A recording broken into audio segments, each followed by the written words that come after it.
परम आदरणीय NK sir, Patel sir, Sahu sir, SP sir, Nayak ma'am, Sharma ma'am, Sahu ma'am, Nag sir और सामने बैठे हुए बड़े भैया स्वरूप गुरुजन और दीदी स्वरूपा शिक्षिकाएँ, आप सबको सबसे पहले मेरा प्रणाम और बहुत बहुत धन्यवाद आप लोगों को कि यहाँ पर मैं तो संकुल से अंतिम विदाई ही कहूँगा।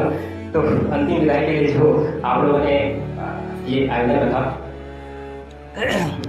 अंतिम विदाई इसलिए कह रहा हूँ कि हालत तो देख ही रहे हैं क्या हालत हो गई मेरी छिले हुए आलू की तरह। यहाँ से मैं अपना बता रहा हूँ, चला तो गया हूँ लेकिन ऐसा लगता है कि मेरी आत्मा इधर संकुल में ही भटक गई।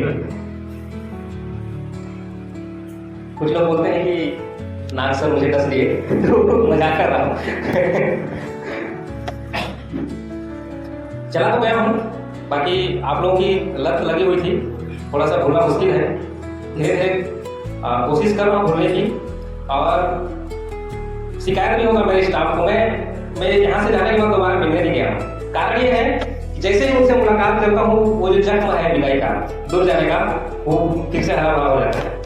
कई बार इधर से केटी सर अचानक टकरा जाते हैं तो फिर मैंने रूट चेंज कर लिया, उधर से जाता हूँ तो किसी से मिलना ही नहीं। इस टाइप की समस्या हो रही है। अभी धीरे धीरे कोशिश कर रहा हूँ भूलने की और उधर बच्चों से घुलने मिलने की, वहाँ के स्टाफ से घुलने मिलने की। टाइम लगता है थोड़ा सा।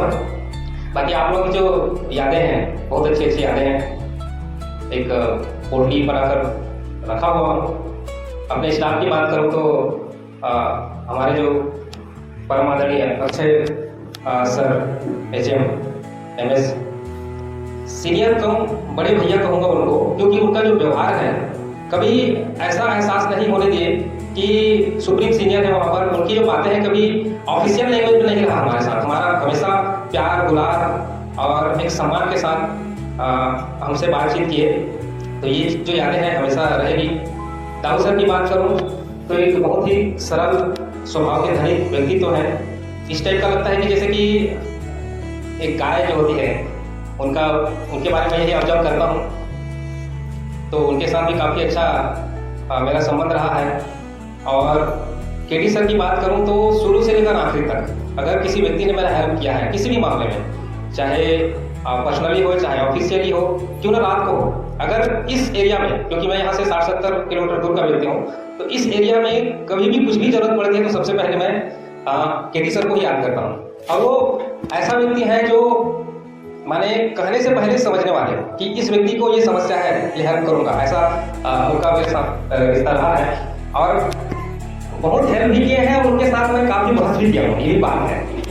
क्योंकि वो भी ओपन माइंडेड है, मैं भी ओपन माइंडेड हूँ, तो दिल की बात दिल में नहीं रखते हम लोग। वो मेरी प्रॉब्लम को समझ जाते हैं, मेरी भावनाओं को समझ जाते हैं।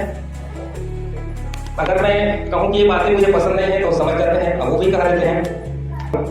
तो त्रिवेदी मैडम स्टाफ कम एक भाई बहन का ज़्यादा रहा है हम लोगों के साथ। वो इसलिए बोल रहा हूँ क्योंकि त्रिवेदी मैडम और मेरे बीच में बहुत सारी ऐसे बातें होती थी जैसे भाई बहन के वाले टाइप का।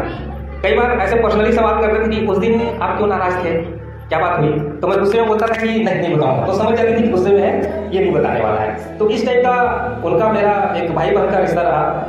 और उसके बाद जो जिन्होंने 9 साल तक मुझे पनाह दिया और नाम में ही ममता है ना, एक माँ की तरह मुझे अपने छत्र छाया में रखा। बहुत सारे ऐसे ऑफिशियल बड़े बड़े साहब लोगों का भी कई बार ऐसा दौरा वगैरह रहा करता था और मैं किसी कारणों से अनुपस्थित रहता था, तो वो कभी भी मतलब आँच नहीं आने दी मेरे ऊपर। एक माँ की तरह संभाल के रखा। मैडम की एक और खासियत मैंने देखा, आज तक कभी भी किसी भी काम के लिए कहते थे तो वो बोलते नहीं थे कि इस काम को करोगे, इस काम को करोगे।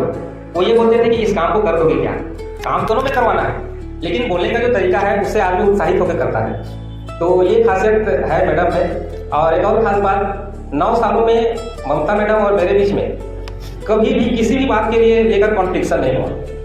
मेरी बातों को वो समझ जाते थे। अगर किसी चीज़ को मुझे नहीं करना है तो मैं एक बार बोलता था नहीं, या फिर वो कुछ मुझे काम करने के लिए बोलते थे तो हाँ करूँगा तो करूँगा, ना करूँगा। कभी भी ऊंची शब्द में या फिर तलखी भरे कभी नहीं हुआ।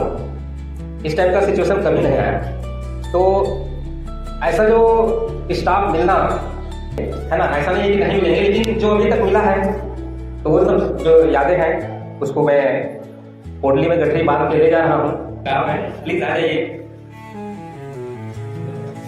धन्यवाद एक बार आप सबका इतना सारा ध्यान देने के लिए। मैं चाहूँ सर एक बार मेरे स्टाफ के लिए जोरदार तालियां बजाइए।